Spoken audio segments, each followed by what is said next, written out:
新龙门客栈的金镶玉啊，和电影版的有什么不一样呢？其实我们这稿的龙门客栈就是根据电影版的进行了一些改编。那么如果说到金镶玉这个角色的话，可能在舞台版，尤其是我们粤剧版这稿环境式粤剧里面来说，如果说人物的本身的性格呢，它其实没有太大的改变，但是呢，因为它是舞台，我们是即兴的表演，跟镜头艺术它的表达方式它是不太一样的。比如说在镜头里面的时候，我们可以通过镜头来表达这个人物，他可能随时随地在观察，或者说随时随地在进行他在这个剧中的一些任务。但是如果在舞台上的话，他的所有的人物，他需要贯穿他的行动，这就是可能在表演上，我们在表演方式上要做出一些改变。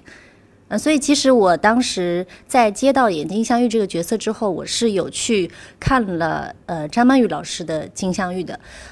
我也在他的这个表演的基础上学习捕捉到了他对金镶玉这个人物的一些塑造的一些方法，尤其是他的眼神，因为镜头面前他不可能像舞台上他有这么大幅度的动作，动作呢更加是一种形态的模仿，但是呢需要我自己进行一些二度的再理解再创作，但是眼神是一个人物最内核的东西。我觉得在最初我去触摸这个金镶玉的时候，我在眼神上面借鉴了很多张曼玉老师的这种表达，因为比如说像金镶玉她身上有特别纯或者说特别纯粹的东西，那么他的眼神就是很干净的。比如说他在行使一些他黑店老板娘的一些权利的时候，他又是非常的泼辣的，或者说他在救下。尤其是我们这一稿龙门客栈里面，他在救下那个遗孤，选择烧掉龙门客栈的时候，他的眼神是一种非常飒的，或者说是一种江湖的侠客的这种感觉，都是在最初的电影版里面我找到了一些痕迹，然后再在我们这一稿里面把它放大的。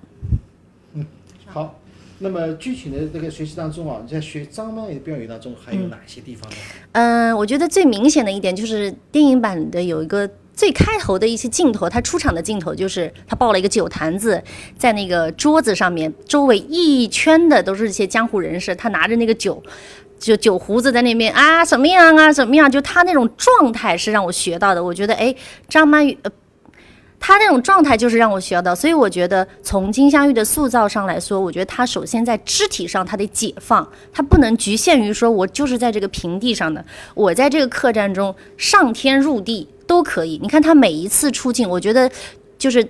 当时电影版的这个导演，我不知道他是不是有意为之，就是我看他每一次的出场，他都在不同的地方，有的时候在柱子后面呢，有的时候在桌子上面呢，有时候在客栈的2楼啊，但是他不停，他都是每一次出场，他都在观察着这个客栈发生的每一个动静。所以我也告诉自己，不要局限于只是在这个地上，就是说也可以上桌子、